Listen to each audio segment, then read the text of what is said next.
Hello, and welcome to the BVTeach podcast. My name is Dr. Val Hill-Jackson, and I'm the host for today's episode. I'm also the principal investigator and director of Brazos Valley Teach. I am so excited we have Mr. Andrew Peters joining us today. We're going to have a great conversation about school-university partnerships and the impact on the teaching profession. Before we get started, Mr. Peters, tell us a little bit about yourself. Well, thanks for having me. It's a pleasure. I just retired in early 22 from being superintendent. I've been superintendent for 17 years in 4 different districts. Started off as an elementary teacher, special education teacher, all here in Texas. And I got a family full of educators, and I like educating people, and I just want to be part of continuing to produce good quality teachers for our Texas public schools. Well, we really appreciate you being here today. Sounds like your blood runs really thick with the teaching profession, so we're glad to have you here. Thank you. Listen, I want to get started talking to you first about sort of the why of Brazos Valley Teach. I remember we approached you a couple years ago and told you about this perspective program, about developing a pathway for teachers. And before we could even get the question out of our mouths, you said yes. Why? Well, a number of reasons. I think young people today are different. Education is different, and we need to approach things differently. And a lot of times, both public schools and the university systems kind of get stuck doing the same old thing. Mm-hmm. And so I was glad to see a university wanted to do something a little different that you were proposing to us. The big thing is high school kids don't always know what they want to do. Mm. And if we can hook them early, we're going to help them focus. You take a community like Caldwell. School district's been there for decades. Right. I can go back and look at the history, and there were people that this person's parents were teachers, their parents were teachers. Mm-hmm. It's generational. Mm-hmm. That quit happening about 15, 20 years ago. Why? I don't know. But I think a lot of it was just new opportunities were coming up. Mm-hmm. But I thought, we got to go back to generating our own communities to come back to teach. And then the other piece of it is I think a lot of times the young people go off to college and they want to get a fancy degree in something that I don't even understand. Mm-hmm. And then like 5 years later, they're mid-20s, late 20s, early 30s. They're like, I really want to teach. Mm-hmm. I just want to teach. Mm-hmm. And then they have to start all over again. Right. So I'm thinking, if you guys will do this, we can get these high school kids' hearts captured early. One, we're going to save them some time and money. And two, we're going to get teachers faster. Mm-hmm. And we need those teachers. And we need teachers that want to be in our small communities. Texas is still a lot of rural community in Texas. And so it's one thing to maybe import teachers to come to the HISDs and the Dallases. But, if you're Hearn, you're Navasota and Caldwell Snook, you're out in West Texas and Balmorhea or, Marfa, you need to have a way to help those young people who they love their coaches, right. They love their math teacher. I want to be like them. Kids want to do this, but we have not done a good job of encouraging them. Then we let them come over to college and they kind of find out there's other things to do. We still need teachers. We still need teachers. You just named all of these rural districts around us, and it sounds like school leaders in these rural districts need to do things a little bit differently. What can you say to that rural leader out there to get them to try something innovative like this? Well, for the first time in my career, we've got a university partner that wants to help us. 15 years ago, I remember a small 2A school district that said, we're going to groom some teachers, and they gave the kids some scholarships and they sent them off to the university. Sometimes they get them back, sometimes they didn't. Mm-hmm. But this is a whole partnership that Brazos Valley Teach is going to give us that'll lead them into mentor programs and everything else. And so there's a whole team that's following them through high school, mm-hmm. onto the university, and then back again to the campus to do their residency teaching and then ultimately to become a full-time teacher. But where's the risk? Is there a risk for school leaders? I don't think so. Mm-hmm. I think the risk is if you don't do it, where are you going to get these teachers? I mean, I don't want to I'm not trying to be hard sales about it, but there's always a risk. Yes, some of those kids will change their mind. Right. Some of them won't, but we still help them along the way. The skill sets that we taught them in those high school classes, we're doing with the high school staff and with the community college, all those skills transfer over. Right, right. So maybe there's a risk that you don't get them, but my experience can tell me with the residencies programs we've done together, with what I've seen people do, most people, once they made up their mind, once they've committed and they've started, they're coming back. Listen, I've been looking at some research lately that says that a lot of families don't want their kids to go into teaching. And then we have educators, right, who are not selling the profession the way that they should. No, What are your they're not. thoughts about that? Oh, I'm glad you said it. So I can say I saw it. I saw educators that would tell kids, do not do this. Do not do this. And that's another thing that at all levels, from the state legislature all the way down, we've got to work on, because we have a shortage. We're going to have to get this fixed, but we have to make teaching is a science and an art. And unfortunately, we're very much oftentimes focused on the science. We just want the raw numbers, and we forgot about the relationships that have to get built. Indeed. And that's something that, in my opinion, we can start right now with Brazos Valley Teach, work with these high school kids, build relationships with them. They're not going to know, they'll know better that, oh, I'm supposed to do that when I get in the classroom. Right, right. And that, I think, is what makes Brazos Valley Teach different than any other program we've done as a state, where we've encouraged people. We've done some dual credits. We've done some things. We haven't got in depth, and we haven't done a full-fledged plan to keep them under our wings and watch them through high school, college, and back onto the campus. Would you say that's a highlight of the program? It's got to be the number one reason to be part of it. Absolutely. Because there's going to be scaffolding and support systems to help those kids. And that's why we're not going to lose them. Don't think you're going to lose them. I mean, I'm not going to let them go if they're on mine. That's the plan. We wanted to build this roadmap so that we give them the resources, the guidance, and the support from grade 8 all the way through to college and thereafter. Sir, I want to switch gears a little bit and talk to you about school-university partnerships. It's a landmine. Not a lot of us know how to do this work. Can you talk to me about the importance of school-university partnerships for sort of identifying and developing the next generation of teachers? Yeah, you've nailed it. It's a landmine on both sides. Yeah. Both public schools and I think our university systems are very traditionally based programs, and they don't like to change much. I think you guys probably say that about us, and we definitely say it about you guys. Sure. And so the problem is that anytime when we're trying to work together, it's whose rules are we going to play by? Right. And we need to start focusing on us working together for the common good. And you and I have been doing that for as long as I've known you, and I appreciate it. So the whole idea is we got a number of people that would be awesome at being teachers, or we've done partnerships with other programs at the university to do STEM classes and other things like that. But both organizations need to have a sit down conference about, okay, what are you going to do? What am I going to do? And, what do you need me to do to make this work for you? And I think that's going to be a big difference, because there's so many things we can do. Here's one of the big things that I found.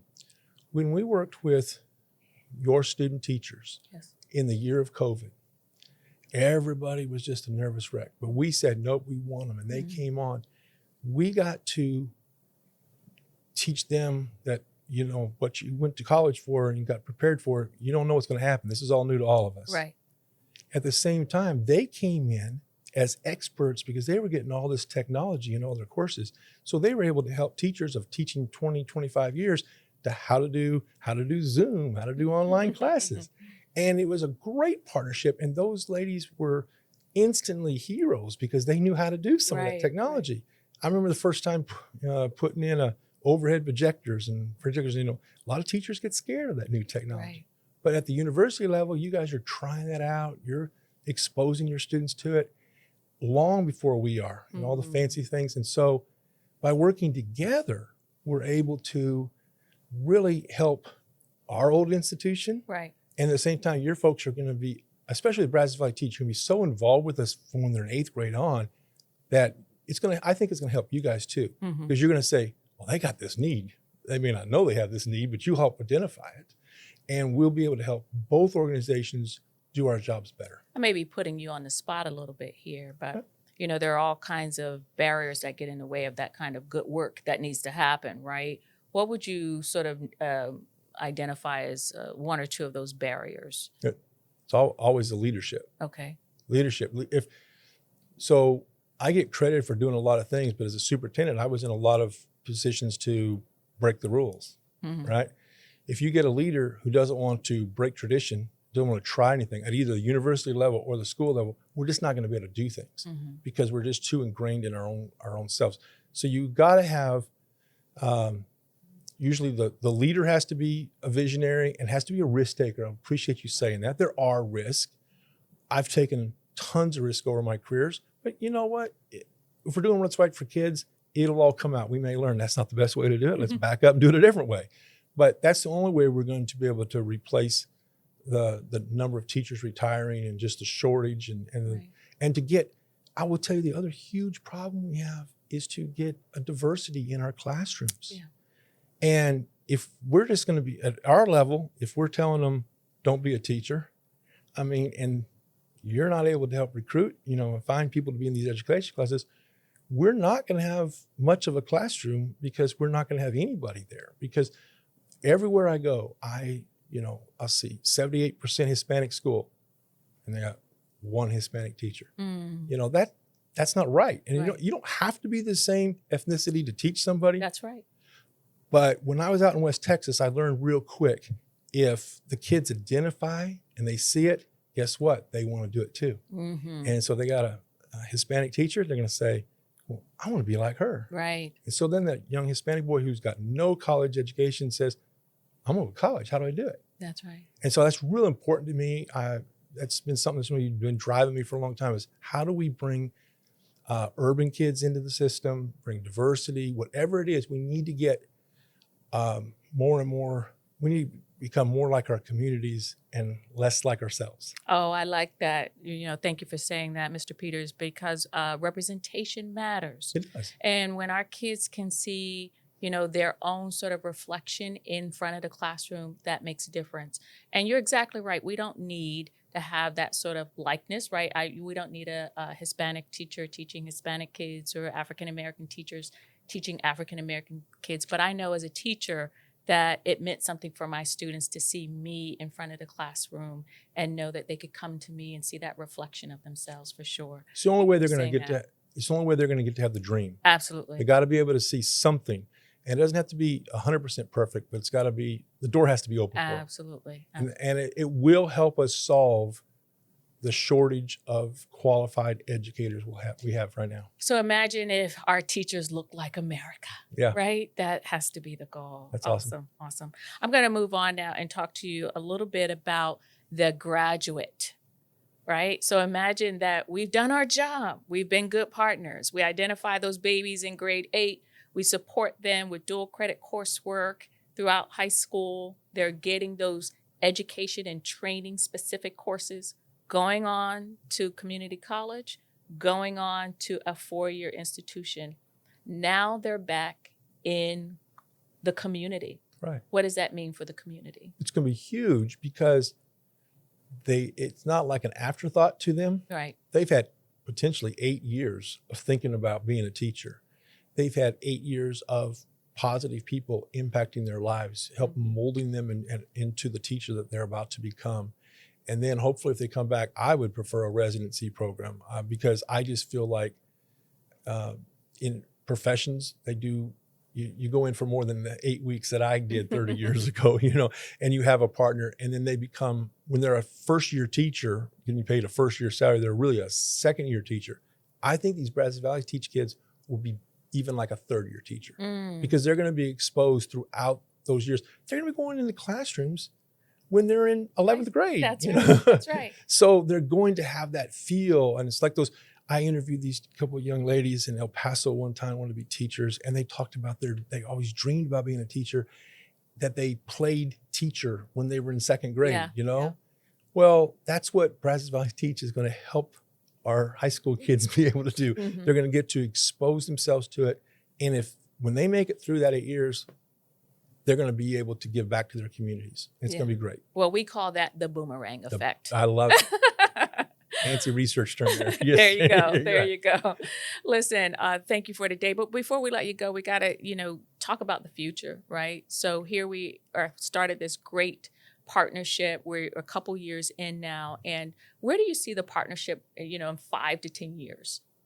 Well, I hope that it grows into something that is a routine way of us finding our teachers. Yes. Where, at least with a couple dozen districts, that, hey, we're working with these districts. And it doesn't have to be the return to Caldwell or whatever district I just came from. I think that we can, if we're all working together and we're producing, however many partners you have, we're all producing you a certain number, it's going to be a stronger number of people. So when people get, some superintendents get real frustrated when people come to their district and then they leave. Right. We are a mobile country. We just move a lot. But as long as I had a part in helping them become a better teacher, as long as they're serving kids wherever, it's still a good thing. It's a good thing. It's still, the investment was worth it for our country and for all of our communities. And so I think that's a good thing. The other thing I would love to see Brazos Valley Teach do is just continue to help us solve this problem. And maybe down the road, we'll figure out another group of people that we could recruit. Maybe it's different type with principals. I don't think anybody's talking about this, but there's a huge leadership shortage. If it's not here yet, it will be. And then think about with our community schools, community college partnerships. Right. We need to strengthen the teacher aides and the teacher assistants. The teachers can't do it all by themselves. There's a huge number of needs with our ESL kids and our special needs kids. And we need to be able to develop trainings together, because I don't think the public schools can do a very good job by themselves. They need your help, and the community colleges as well, to help us find the people that can really serve these precious children that have special challenges that we have to meet. I like that. A consortium of educators developing alongside each other, schools and universities working together. Before we wrap up today, let's envision a point in time where we no longer have a teacher shortage. What does that look like for you? Wow, that'd be amazing. I think it can happen. I would hope it would happen in my lifetime. That would be fantastic. One of the things I think that would do for the public schools is it will help our communities have their trust in public schools. Public schools, they get beat up a lot in the social media and the national media. But that doesn't mean, there's a Gallup poll that's been out for years that talks about how parents and community people grade their schools. And it's been going on since the 40s. And people locally score their schools very high, their local school, but they give terrible grades to the other schools. If we didn't have a teacher shortage and everybody had highly trained, highly qualified teachers, could you imagine that maybe we could finally break that 70-year-old trend and think that the neighbor's school is just as good as mine? I would love to see that. That's where we need to get to. We need to be able to say, our school is great, and so is yours. Thank you, Mr. Peters, for a great conversation today. And that does it for this episode of Go Teach.